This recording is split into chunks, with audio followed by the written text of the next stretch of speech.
Bismillahirrahmanirrahim. Assalamualaikum warahmatullahi wabarakatuh.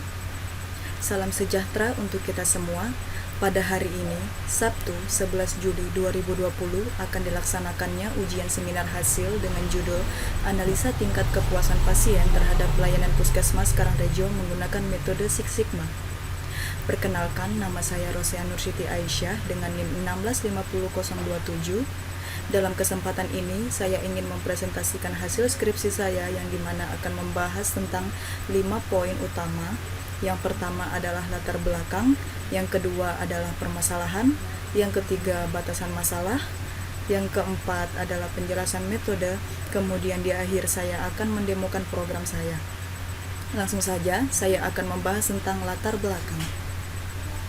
Latar belakang. Seiring dengan perkembangan zaman, teknologi terus mengalami peningkatan. Kemajuan dalam aspek kehidupan hingga kesulitan yang diperoleh dapat teratasi dengan adanya kemajuan teknologi. Dalam kondisi seperti saat ini, manusia sudah dapat melakukan pekerjaan dengan mudahnya dikarenakan peralatan teknologi yang sudah semakin canggih. Salah satu teknologi yang sangat berperan penting dalam kemajuan teknologi ialah komputer. Seiring dengan perkembangan komputer, sistem komputerisasi mampu merubah sistem manual menjadi sistem yang lebih cepat dan efisien. Puskesmas Karangrejo berharap agar kelebihan yang dimiliki oleh komputer dapat digunakan untuk membantu mengevaluasi sistem kerja pada petugas, fasilitas, dan pelayanan pada puskesmas. Untuk saat ini, Puskesmas Karangrejo belum memiliki sistem yang dijadikan bahan evaluasi penilaian secara langsung dan menentukan kualitas pelayanan guna mengetahui tingkat kepuasan setelah pelayanan tersebut dilakukan.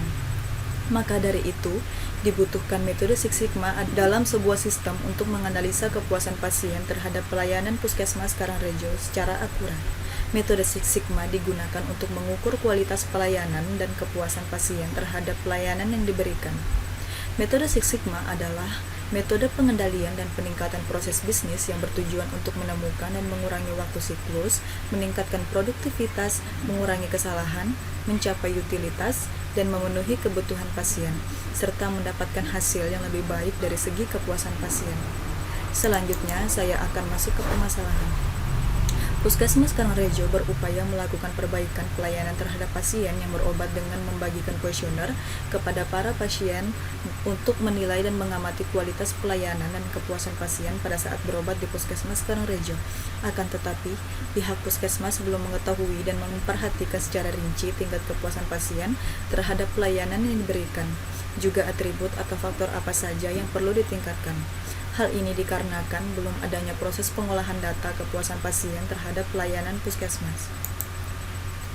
Di sini saya memiliki batasan masalah. Adapun batasan masalah dari analisa tingkat kepuasan pasien terhadap pelayanan Puskesmas Karangrejo tersebut dapat terlaksana dengan cepat dan tepat.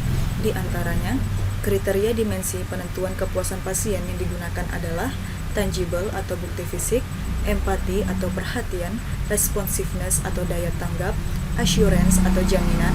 Sumber data penelitian ini adalah kuesioner pelayanan periode 2019 sebanyak 100 responden yang berasal dari pasien yang berobat pada Puskesmas Karangrejo, dan jumlah data yang digunakan dalam penelitian ini berupa lembar kuesioner sebanyak 100 lembar yang diisi oleh pasien yang berobat.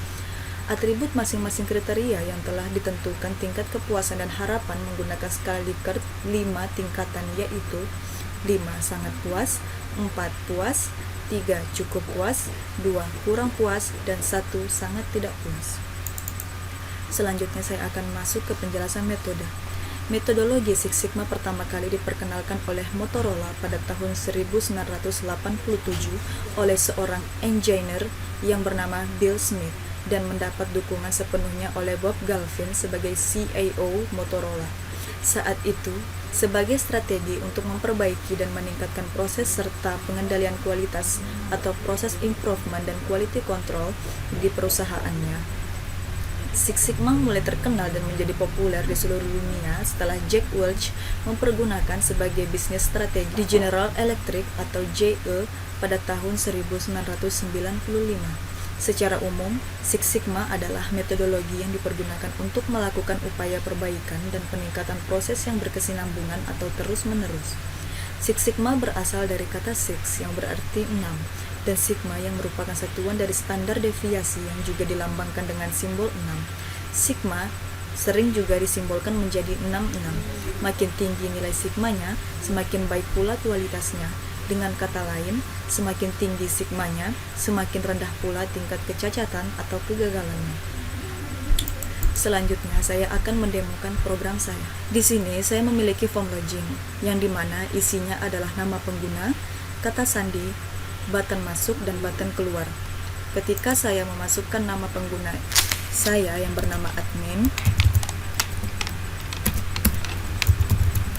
di sini saya ingin menguji kata sandi saya yang salah. Ketika saya memasukkan kata sandi saya yang salah, misalnya saya mengetik 124, maka akan muncul di sini nama pengguna atau kata sandi salah.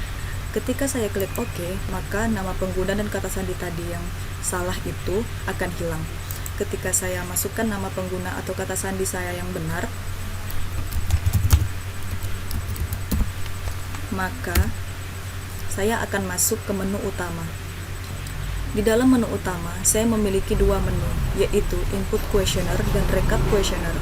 Saya akan masuk ke menu Input Questionnaire. Di dalam menu form pengisian kuesioner, di sini saya memiliki kode responden, nama responden, jenis kelamin, dan umur. Di sini saya memiliki 17 atribut pertanyaan, dimensi yang berbeda, nilai kepuasan, dan nilai harapan. Di dalam kepuasan ini dan harapan ini memiliki skala yang sama, yaitu sangat puas, puas, cukup puas, kurang puas, dan sangat tidak puas. Di sini saya ingin mencari nama berdasarkan ID responden. Misalkan saya ingin mencari ID responden dengan nomor urut 12.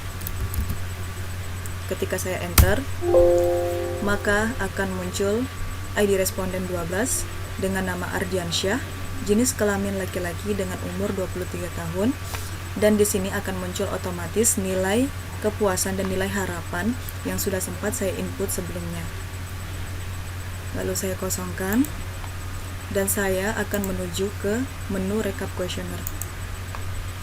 Ketika saya klik tampilkan data questionnaire, maka akan muncul 100 responden dengan atribut 1 sampai 17. Data ini saya buat berdasarkan kuesioner yang sudah saya sebar sebelumnya di Puskesmas Karangrejo dan saya inputkan di dalam Excel, dan ini hasilnya.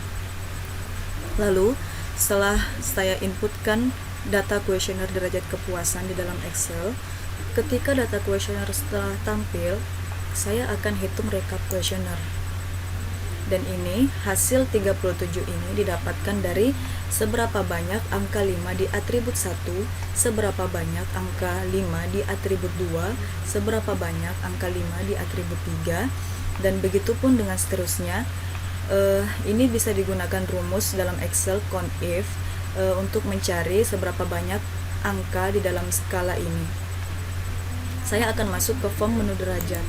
Ketika saya klik hitung derajat, maka akan muncul di derajat atribut 1. Saya contohkan saja ya. Derajat atribut 1 ini memiliki 5 skala, yaitu skala 1, 2, 3, 4, 5 dengan X, Y, X kuadrat, Y kuadrat, X dikali Y. Nilai X ini merupakan nilai dari jumlah atribut 1 dari masing-masing skala, di mana salah satunya skala 5 pada atribut 1 didapatkan nilai X sama dengan 37. Nilai Y ini didapatkan dari jumlah keseluruhan dari masing-masing jawaban tiap skala, di mana salah satunya skala 5 pada atribut 1 didapatkan nilai Y yaitu 813. X kuadrat ini didapatkan dari 37 dikali 37, maka hasilnya 1369. Begitu pula dengan Y kuadrat, 813 dikalikan dengan 813, maka hasilnya 660.969. X dikali Y ini didapatkan dari 37 dikalikan 813 sama dengan 30.081. Dan begitu pula mencari derajat atribut 2 sampai mencari nilai derajat atribut 17 dengan menggunakan rumus yang sama. Sekarang saya akan masuk ke form R hitung dengan nilai yang sudah sempat saya inputkan sampai melakukan perhitungan dan ketemulah hasil R hitung. Ketika hasil ini sudah ditemukan, maka saya akan menuju ke form uji validitas. Di dalam form uji validitas kepuasan, saya di sini memiliki hitung R tabel dan uji nilai validitas. Di dalam nilai R tabel ini, ketika saya klik, maka akan muncul hasil yang sudah sempat saya inputkan di dalam Excel. Di sini R hitung ini didapatkan dari hasil mencari nilai hitung R hitung. R tabel ini didapatkan dari mencari hasil nilai R tabel. Keterangan ini dinyatakan valid ketika si R hitung lebih besar daripada R tabel, maka akan dinyatakan valid. Sekarang saya akan masuk ke form rekap harapan. Form rekap harapan ini sama juga seperti form rekap kepuasan sebelumnya yang sudah saya jelaskan. Ketika saya tampilkan data kuesioner, maka akan muncul responden dari 1 sampai 100. Sama seperti derajat kuesioner sebelumnya yang sudah saya jelaskan. Ketika saya klik rekapan kuesioner hasil derajat harapan, maka akan muncul hasil CONIF dari 5, 4, 3, 2, 1 dari atribut 1 sampai atribut 17. Di form derajat harapan ini sama juga seperti yang sudah saya jelaskan. Cara mencari hitung derajat pun sama juga dengan persamaan mencari nilai form derajat kepuasan. Form R hitung harapan ini, ketika saya klik hitung R hitung harapan, maka akan muncul atribut 1 sampai atribut 17 dan melakukan perhitungan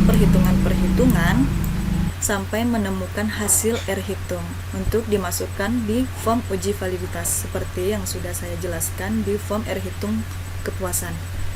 Saya akan masuk ke form uji validitas harapan.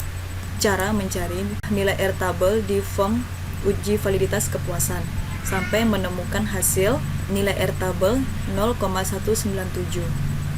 Ketika saya klik uji nilai validitas, ternyata atribut A1 sampai atribut A17 memiliki keterangan valid karena si R hitung lebih besar daripada R tabel.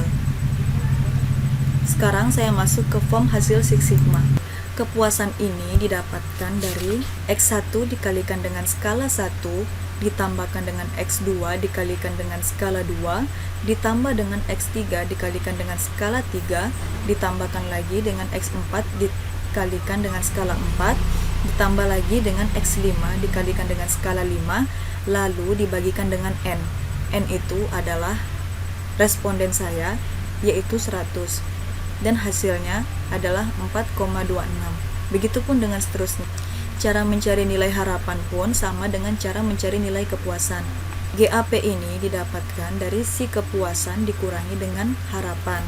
4,26 dikurangi 4,26. Target kepuasan ini adalah target yang paling tinggi. Tingkat kepuasan ini didapatkan dari kepuasan dibagi dengan nilai target, lalu dikalikan dengan 100%, maka hasilnya 0,85. Cara mencari nilai DPMO ini adalah 1 dikurangi dengan kepuasan dibagi dengan target kepuasan dikali dengan 1 juta, maka hasilnya ini. Sigma ini didapatkan dari norm sinf dalam kurung 1 dikurangi DPMO dibagi dengan 1 juta ditambah dengan 1,5, maka hasilnya adalah ini. Setelah dilakukan perhitungan, maka akan muncul 3 data dengan nilai DPMO tertinggi. Di sini saya memiliki 3 data dengan kode pertanyaan 1, 16, dan 15 dengan DPMO 148.000, 142.000, dan 120.000. Di sini adalah 3 data nilai DPMO tertinggi yang tadi. Berikut hasil presentasi saya. Kurang dan lebihnya mohon dimaafkan. Wabillahi taufiq wal hidayah. Wassalamualaikum warahmatullahi wabarakatuh.